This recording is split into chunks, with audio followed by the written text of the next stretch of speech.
তারাপীঠের শ্মশানের কালো ছায়া, সত্য ঘটনা অবলম্বনে ভৌতিক গল্প। পশ্চিমবঙ্গের তারাপীঠ বহু দিন ধরেই রহস্য আর তন্ত্র সাধনার জন্য বিখ্যাত।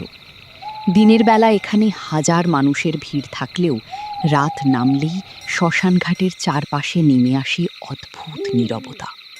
স্থানীয় লোকেরা বলে কিছু আত্মা নাকি আজও মুক্তি পায়নি।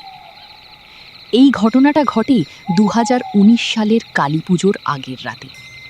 কলকাতার 4 বন্ধু অর্ণব, শুভ, সায়ন আর রাহুল ইউটিউব ভিডিও করার জন্য তারাপীঠে যায়। তাদের উদ্দেশ্য ছিল রাতের শ্মশানে গিয়ে রিয়েল ঘোস্ট হান্টিং করা। হোটেলের মালিক বারবার বলেছিল, রাতে 12টার পরে মহাশ্মশানের দক্ষিণ দিকটায় যেও না, ওদিকটা ভালো না। কিন্তু তারা হাসতে হাসতেই বেরিয়ে পড়ে। রাত তখন প্রায় 1টা। চারদিকে শুধু ধোঁয়া, পোড়া কাঠের গন্ধ আর দূরে শিয়ালের ডাক।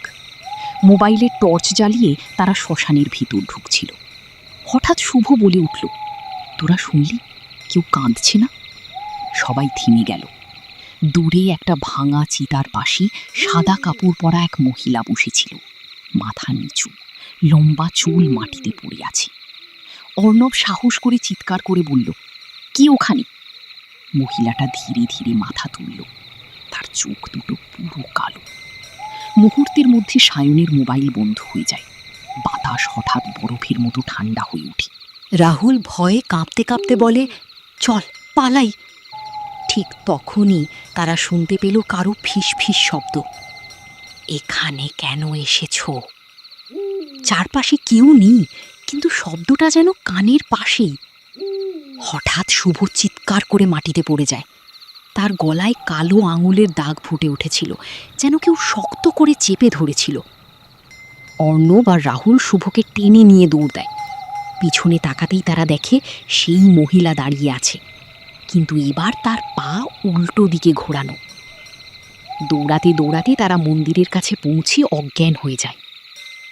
পরদিন সকালে এক সাধু তাদের দেখে জল ছিটিয়ে জ্ঞান ফেরান।